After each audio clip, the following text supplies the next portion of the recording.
Créer une société est toujours enthousiasmant, mais il s'agit rarement d'un long fleuve tranquille. Pour éviter tout blocage, rédiger un pacte d'associés est essentiel.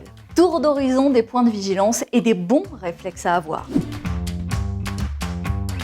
Le pacte d'associés a pour objectif d'organiser les relations entre associés, le bon fonctionnement de la société et d'anticiper la gestion des conflits. Il s'agit d'un acte secret, contrairement aux statuts qui sont consultables par tous. Stratégie, gouvernance, rémunération, capital, gestion des conflits, assurance en cas de maladie, indemnité, n'ayez aucun tabou, prévoir le pire permet de l'éviter.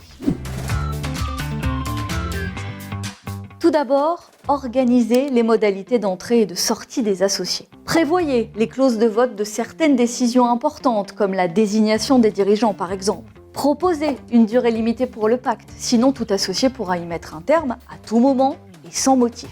Les règles de rémunération et de distribution des dividendes sont également essentielles. Les objectifs et les attentes des associés peuvent évoluer dans le temps.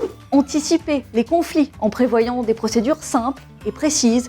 Certaines clauses peuvent s'avérer utiles, comme une clause de confidentialité du pacte et de son contenu, une clause pénale précisant le montant de l'indemnité à verser en cas de non-respect des engagements du pacte, ou encore une clause de conséquence en cas de décès ou de retraite de l'un des signataires.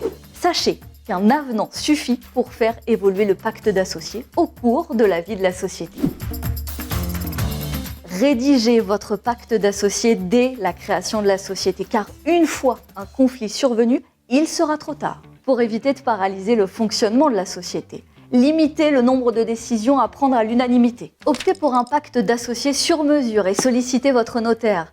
Le pacte d'associés notarié permet de faire exécuter les obligations du pacte sans passer par un juge. Enfin, n'hésitez pas à prévoir une clause d'arbitrage pour régler amiablement et discrètement les éventuels litiges.